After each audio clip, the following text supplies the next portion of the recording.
ආයිබෝවන් හැමෝටම ඔබ මේ අපිත් එක්ක එකතු වෙලා ඉන්නේ අලුත් පාඩම් මාලාවේ නැත්තම් වර්ඩ් මෘදුකාංගයට අදාළව දෙවෙනි පාඩමත් එක්ක. ඉතින් පාඩමේ අභ්‍යාස වලට යන්න කලින් චූටි කාරණයක් සිහිපත් කරන්න. ඔයා දැනට රැකියාවක් කරනවා නම් ඔයාට උසස් වීම ඉහළට යන්න ඕනේ. අනේ එතෙන්දී ඔයාට මේ ICT ස්කිල් එක ඕනේ. දෙක තමයි ඔබ දන්නවා ඉතා වේගයෙන් දැන් අපි ඩිජිටල් කරණයෙන් පවතිනවා. ඒකත් එක්කත් ඔයාට ICT ඕන වෙනවා. දෙක ඔයා රැකියාවකට යන්න බලාපොරොත්තු වෙන කෙනෙක් නම් මොන රැකියාවකට ගියත් දැන් නම් ICT අවශ්‍ය වෙනවා. මොකද සහතිකේ පෙන්වන්න නෙවෙයි වැඩ කරන්න වෙන්නේ මේ තාක්ෂණයත් එක්ක. ඒ නිසා සහතික ඔයාලා කොහෙන් හරි උපය ගන්න අවශ්‍ය කරන දැනුම වැඩ කිරීමේ හැකියාව අපිට ලබා දෙන්න පුළුවන්කම තියෙනවා. ඒ නිසා තමයි මේ පාඩම් මාලාව සරල චූටි කෑලි වලට කඩලා වට තේරුම් ගන්න. ඔයාගේ වයස් මට්ටම කොයිකුණක් කමක් නැහැ. ඔයාගේ දැනුම් මට්ටම කොයිකුණක් කමක් නැහැ. ඔයාට තේරුම් ගන්න පුළුවන් වෙන චූටි කෑලි වලට කඩලා ලොකු පාඨමාලාව ලොකු කෑල්ලක් ඔයාට උගන්වන්න උත්සාහ කරන්නේ. ඉතින් ඔයාට සරලයි මේක. තේරුම් ගන්න පුළුවන්. ප්‍රැක්ටිස් කරන්න, අභ්‍යාස කරන්න.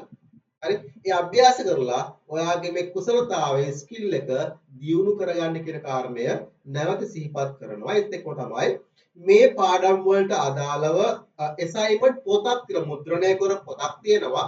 ඔබට ඒක ලබා ගන්න පුළුවන්. අපිට කතා කරන්න 071 80 45 675ට WhatsApp message එකක් දාලා කතා කර ඉල්ල ගන්න. ඒ assignment පොත ඒක තියා බලාගෙන අභ්‍යාස කීපයක් තියෙනවා. ඒක කරන්න කලාම් පස්සේ වාගේ හැකියාව තවත් වැඩි දියුණු වෙනවා. හරි. ඒ මතක් කිරීමත් එක්ක අපි යම් පාඩමට. හරි. වෙනදා වගේම අපි වර්ඩ් මෘදුකාංගය ඕපන් කරගනිමු. සර්ච් බාර් එකට ගිහිල්ලා W ගහනවා. වර්ඩ් එක ඕපන් කරගන්නවා. ඔයට යන්නේ blank documents වලට යන්නේ. blank documents වලට යන්නේ. ඊට පස්සේ අපි දැන් මේක අඳුනගත්තානේ. title bar එක, menu bar එක, tool bar එක, status bar එක, task bar එක, document area අතවලට තියෙන්නේ. අද අපි කතා කරමු home tab එකේ. මෙන්න මේ home කියන tab එකේ මේ දිගහැරෙන මේ ribbon එකේ මෙන්න මේ කොටස මෙන්න මේ font කියන group එක කතා කරමු. මම ඔයාට බෝරින් වෙන විදිහට මේ කෑල්ල කියන්න යන්නේ නැහැ. අවශ්‍යතාවයත් එක්ක මතුවෙන්න අපේ ප්‍රැක්ටිකල් එකක් කරලා බලමු. උචි රහසක් කියන්න පාඩ දැන් අර ප්‍රැක්ටිස් කරුමක් කර පොඩි ඡේදයක් තිබුණොත් හොඳයි නේද? අපි දැන් ඕ නිකන් කැත්ත විදිහට අපි ගහලා ගන්නේ. අපි එහෙම නොකර හොඳ ඡේදයක් වාක්‍යයේ තියෙන අර්ථයක් නැහැ. ගැලපුණ වාක්‍ය ටිකක් තියෙන ඡේදයක් ගමු. ගන්න මෙන්න මේ විදිහයි. කීබෝඩ් එකේ සමාන ලකුණ ප්‍රෙස් කරන්න. සමාන මේ ඊට පස්සේ කීබෝඩ් එකේ RAND සමානයි RAND වරහණක් ඇරලා වහලා දාන්න. ඉස්සරහට. ඊට පස්සේ කීබෝඩ් එකේ enter බටන් එක ප්‍රෙස් කරනවා. නාවා. අස්තර ඡේදයක් ආවා. දැන් අර අපිට ගල ගහලා ගත්ත ඡේදයක් වගේ නෙවෙයිනේ. හොඳ ජෙනුයින් ඡේදයක් අපිට තියෙනවා. හරි. දැන් මට මුලින්ම ඕන මෙන්න මේ පළවෙනි ඡේදයේ අකුරු ටිකක් ලොකු කරගන්න ඕන. මේ ප්‍රශ්න කොටෙන්නේ නැද්ද? ඔයා ඔෆිස් පැකේජ් එකේ වැඩ කරන ඩොකියුමන්ට් එක වැඩ කරන ඔයාට අකුරු ටික ලොකු කරන්න වෙනවා. කුමනෝ කාරණයක් මත. එහෙනම් ඔයා කරන්න ඕනේ මූලිකම දේ තමයි ඔයාට විශාල කරන්න ඕන කොටස සිලෙක්ට් කරන එක. දැන් මට ඕන මේ ඡේද 1 2 3 4 5ක් නේ. මේ ඡේද පහෙන් මට ඕන වෙන්නේ මේ පළවෙනි ඡේදය අකුරු ලොකු කරන්න. එහෙනම් මේක මම සිලෙක්ට් කරන්න ඕනි. කොහොමද සිලෙක්ට් කරන්නේ? මෙන්න මෙතන මුල ක්ලික් කරන්න. ක්ලික් කරලා මවුස් එක කියන්නේ ක්ලික් එක ඔබාගෙන ඉන්න ක්ලික් කරගෙන ඉන්න. ක්ලික් කරගෙන අවසානට ඕම ඇදගෙන එන්න. ඔතන ටිකනේ ඔන්න ඇදගෙන ආවා. ඔන්න සිලෙක්ට් වුණා. තේරුණාද? ආයිත් කියනවා ක්ලික් කරා අතෑරෙන්න එපා. එහෙම ක්ලික් කරගෙන ඕම අවසානට ගේන්න. දැන් සිලෙක්ට් වෙලා තියෙන්නේ. දැන් ඔයාලට පුළුවන් මේ 11 අංක තියෙන්නේ. මෙන්න මෙතෙන්ද ගිහිල්ලා ක්ලික් කරලා ඔයාට කැමති අගයක් දෙන්න. මම දෙනවා 14 කියන අගය. විශාලයි නේද? ක්ලික් කරලා. අන්න අපි අර සිලෙක්ට් කරපු කොටස විශාල වුණා. තේරුණාද? තේරුණාද? ඊළඟට මම මෙන්න මේක සිලෙක්ට් කරනවා. ක්ලික් කළා ඕම ඇදගෙන ආවා අවසාන තැනට ඕන එක සිලෙක්ට් කළා. මේ කොටසේ මම දැන් හදන්නේ මේ ෆොන්ට් එක. දැන් මේක තියෙන්නේ කැලිබ්‍රි බොඩි කියන ෆොන්ට් එකනේ. වෙනස් ෆොන්ට් එකකට දාගන්න හදන්නේ. ඒ වැඩේ කරන්නේ මෙන්න මෙතනින්. මේ චූටි ඊතලයක් තියෙන මෙතන. අන්න ඒක ක්ලික් කරන්න. ක්ලික් කරලා ඔයාට කැමති ෆොන්ට් එකක් සිලෙක්ට් කරන්න. මේ බලන්නකෝ. මම යන ගානට මේ මවුස් එක ඇදන් යන්නේ මම. ඒ ගානට ෆොන්ට් වෙනස් වෙනවා. ඔයාට කැමති ෆොන්ට් එකක් තෝරන්න. ඊතලයෙන් මෙහෙම පල්ලෙහාට එන්න පුළුවන්. පල්ලේ ෆොන්ට් ගොඩ තියෙනවා මේ.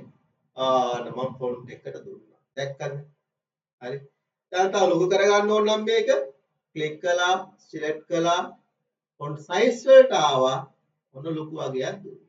පැහැදිලිද? හරි. මෙන්න මෙතනිනුත් වෙන්නේ ඔය කතාවම තමයි. මම මේක සිලෙක්ට් කරන්නම්. මෙතනින් වෙන්නේ මේක උඩට ගිය ඉඳලක් නේ තියෙන්නේ නේද?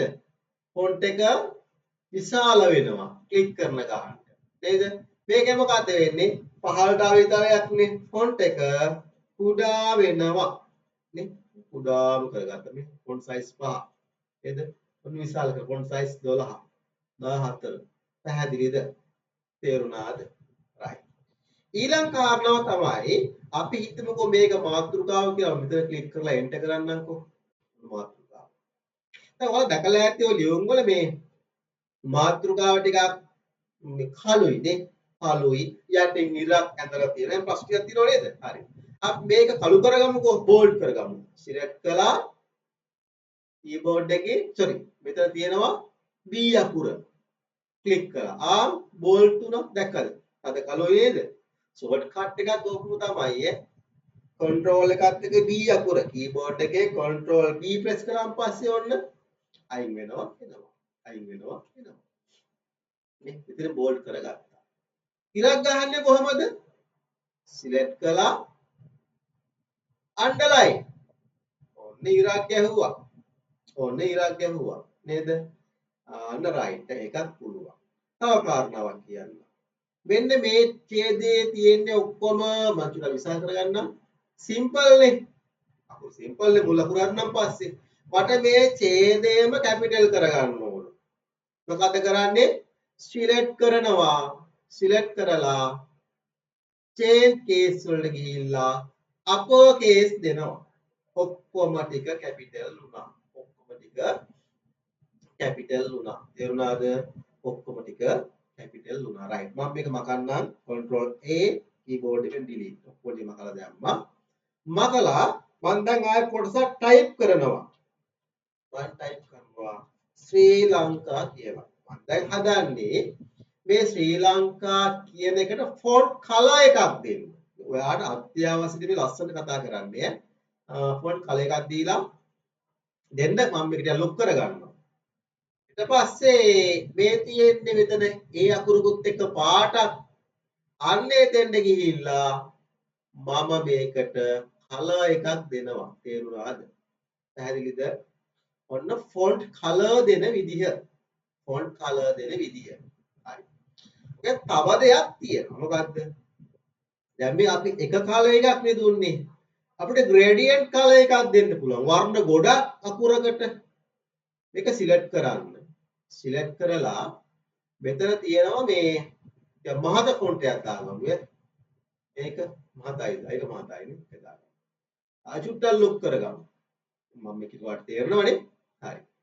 අපි දැන් යන්නේ මේ ෆොන්ට් කලර් එකේ යට තියෙනවා ග්‍රේඩියන්ට් කියලා එකක්. පේනවද? ග්‍රේඩියන්ට්. ඒ සැරේ දකුණු පැත්තට මාරු. මේක යට තියෙනවා more gradient. අන්න ඒක ක්ලික් කරා. මේ මෙතෙන්ද පොඩි වින්ඩෝ එකක් එනවා. ඒකෙත් gradient fill කියලා ටික එකක් දාන්න. මේ තියෙන බටන් වගේ මේකට පාට දෙන්න. මේක උඩ ක්ලික් කළා කලර් වලට ආවා පාටක් දුන්නා.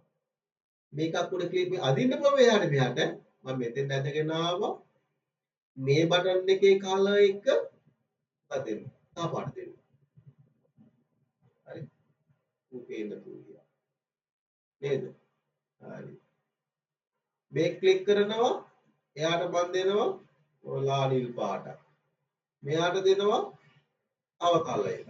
බලස්සට දෙන්නේ මගේ හැට ගන්න කම්මැලියනේ. කම්මැලිකම තමයි. ඔව්. හරි. දැක්කද? ග්‍රේඩියන්ට් එකක්. දැන් මේක ඔයාලට තව ප්‍රැක්ටිස් කරලා බලන්න පුළුවන්. මෙතන තියෙනවා ටයිප් කියලා එකක්.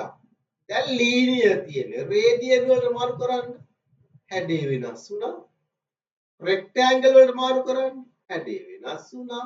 පාත් වලට මාරු කරන්න. හැඩේ වෙනස් වුණා. නේද? හරි. එහෙම පාට වෙනස් කරලා හැඩේ වෙනස් කරලා බලන්න. රයිට්? පෝස් කරලා. මොකක්ද? gradient color එකක් දුන්නා. ඒකට සාමාන්‍ය වර්ණයක් ඔයාලට දෙන්න පුළුවන්. gradient color එකක් දෙන්න පුළුවන්. පැහැදිලිද? හරි. ඔයා දැනට font කියන මෙන්න මේ group එකේ ඔන්න ඔය ටික පුරුදු වෙන්න. ආයෙත් මුල ඉඳන් කියන්න. අපි ඡේදයක් type කරමු. ඡේදයක් ගමුනේ. සමානයි RAND වරන් ඇරිය වැහුවා enter කළා. ඔන්න මේක අපිට වෙන font එකකට මාරු කරන්න ඕන. select කළා. මෙතනින් ගියා. font එකකට මාරු කළා. නේ? font එකකට මාරු කළා. font size එක වැඩි කරන්න ඕනි. select කළා වෙන එකක්. මෙතෙන්ද ගියා. font size එක වැඩි කළා මේ ඕනට ලොකුට ගත්ත හැකි නේද? හරි. ඊට පස්සේ ඔයාලට මේකම ඕන නම් capital ට මාරු ගන්න පුළුවන්. change case වලට ගියා capital දුන්නා. නේද? ඔයාලට ඕන නම් මේකේ මාතෘකාවක් වගේ අර හදා ගන්න ඕන නම් මේක select කළා bold කරනවා නේද? ඊට පස්සේ අපි මෙයාටම ඉරක් ගහන්න ඕනි. underline ගියා නේද? ක්ලික් කළා. ඉර දෙකක් ගහන්න ඕන නම් select කළා underline එකේ double underline දෙකයි. එකට පාටක් දාන්න ඕන නම් underline එකේ underline color හරි හරි. ඔය මූලික ටික මෙතන අපි font එකට පාටක් දැම්ම නේද? select හැමදේම වෙනසක් කරනවා නම් ඒ වෙනසක් කරන කෙනා select කළ යුතුමයි. select කරලා පාටක් දෙනවා නේද? මේවා අත්‍යවශ්‍ය කාරණා නෙමෙයි. මේවා කියන්නේ කිව්වොත් ඔයාලට කම්පියුටර් එපා වෙනවා යෙදෙන්නේ නැහැ. කලාතුරකින් යෙදෙන්නේ. ඔයාලේ ඔළුවට දා මේ ඔයා මේ අමාරු දැන් මේක දාගන්න හදන්නේ. අමාරුවට එන්න ඕනේ නැහැ. ඔයාට වැඩක් කරගන්න ඕන ටූල් ටික විතරක් අල්ලගෙන ප්‍රැක්ටිස් කරගෙන යන්න. තේරුණාද? හරි. දැන් මම කියන්නේ මේක එපා කියලා. මේ මූලික ටිකක් ප්‍රැක්ටිස් කරලා දැන් ඔයාලට අදහසක් තියෙනවානේ. මේවත් දැන් බලන්න මේක අයිය බලන්නකෝ. සිලෙක්ට් කරලා මේ ක්ලික් කරලා බලන්න මොකද වෙන්නේ කියලා. ඔය ක්ලික් වුණා. චුට්ටක් ඇද වුණා. ආයිත් අයින් කරන්නේ කොහොමද? ඒකෙම මේ අයින් කළා. ඒස මෙන්න මේ චුට මේ ෆොන්ට් ගෲප් එක ඇතුලේ තියෙන මෙන්න මේ ටික ඔයා හොද්දට ප්‍රැක්ටිස් කරා. හොද්දට කරන්නේ කාලයක් මොකද වාගේ ඊට ලැබුණු ස්වර්ණමය අවස්ථාවට මේක ප්‍රැක්ටිස් කරලා වාගේ ස්කිල් එක හදාගන්න. එහෙනම් අදට පාඩම ඉවර කරනවා. ගිහිල්ලා එන්නම් සුබ දවසක් ප්‍රාර්ථනා කරනවා.